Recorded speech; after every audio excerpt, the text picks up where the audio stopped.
I went to selection. That was it. Like I was a mechanized infantry guy, so it was like the guy that rode around in the back of, it's called a Bradley fighting vehicle. It's an 11 mic.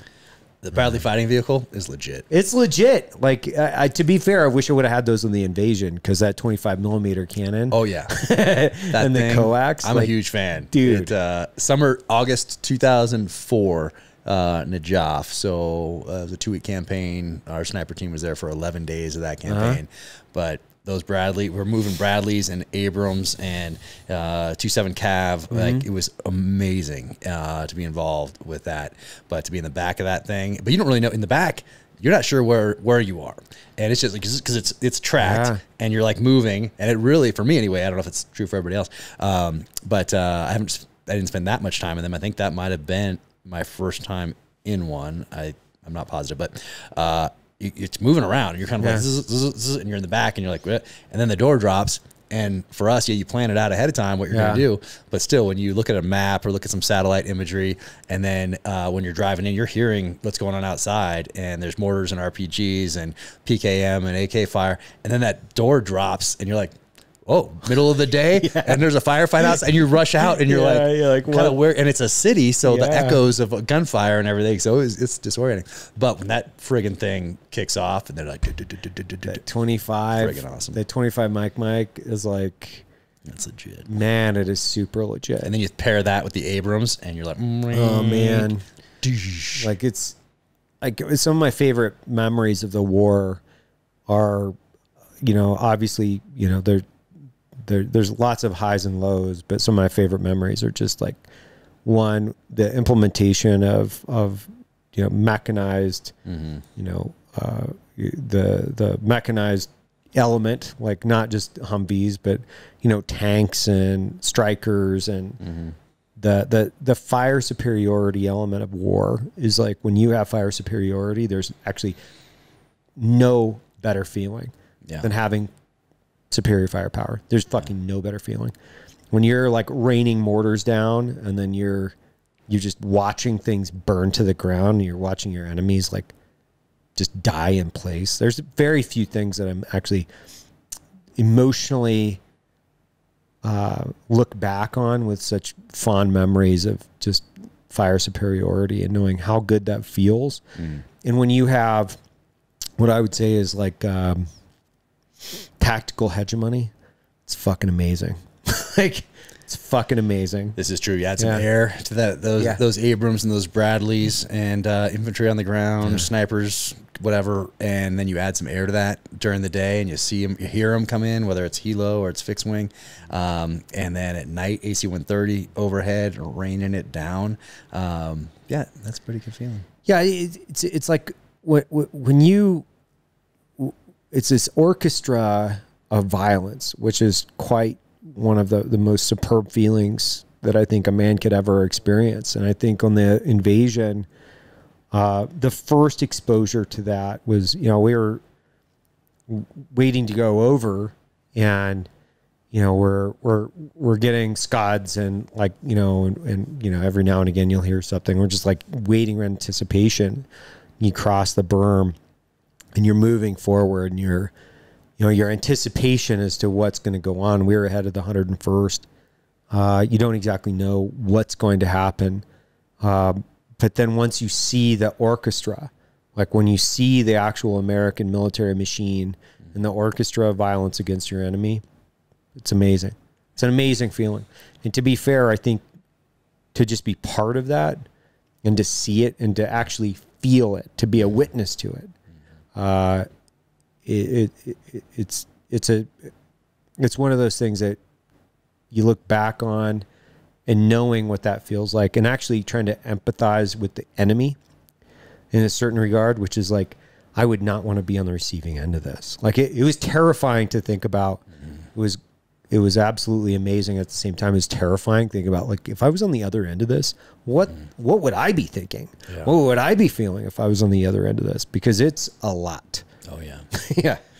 Yeah, and that's right. Describe it as a feeling, because it is when those Bradleys are humming, and the Abrams is there, and then air's coming over, and you've got your M4, you got your AW gunner there, whatever. You're moving to high ground, and all this is happening. It is a feeling, but also the other side of that is that when you see something get hit, I don't know if you had this experience, when you see something get hit with like let's say a 500-pounder, something huge, and you're like, oh, no way anyone's living through that. No way. No. And then some guy runs out. And then they run out. Yeah. And you're like, what? You're like, how? Exactly. How is this possible? The resilience of like the human body. Yeah. And it's so strange. And then, then one round can kill somebody. Wow. I rained like 120s all night, like on this position, just like fucking rained them, and just like watched this section of the city just burn. And then you move in the next day, which was like one of one of my favorite memories, because I mean, we knew where they were, we knew exactly what we were doing. This wasn't, there weren't going to be any civilian casualties, and we're just raining 120s on them all fucking night. And then you go in, you're like, how did you? How did you get out of this? Right. Like, it doesn't make any sense. It's really interesting. Yeah, it doesn't make any sense. And I'm trying to coalesce that. You're like, that doesn't. Like, to be fair, eating a pancake or where there's a pound. It's like one of those the pound cake, MRE pound cakes. Yeah, dude. Like eating one of those and like watching this, like and at that point in time, it was Fedayeen. And watching their compound just like go up in flames as you're raining 120s on them, you're like, wow, this is pretty cool. Man, I could do this. I can do this. Were you making coffee even back then? In the invasion time frame? Yeah. Where did that start then? Where did the coffee start? Seattle, 97. I was trying to get to know this barista that I met, and I was going to the University of Washington there, and I wanted to meet this barista. And she was cool, but espresso was a lot cooler. And I kind of fell in love with it there. And I was we had these inverters on the Humvees. I don't know if you guys had them, like in the passenger side, where you could plug in a bunch of different shit. So for the most part, I was a comms guy, so I could like plug in battery chargers and whatnot. But I had actually brought coffee grinders. And I was plugging in my coffee grinders and grinding coffee and making French press. So Invasion, you're doing that. Yeah. So on the Invasion, I was making French press coffee. Okay. When we could. Yeah.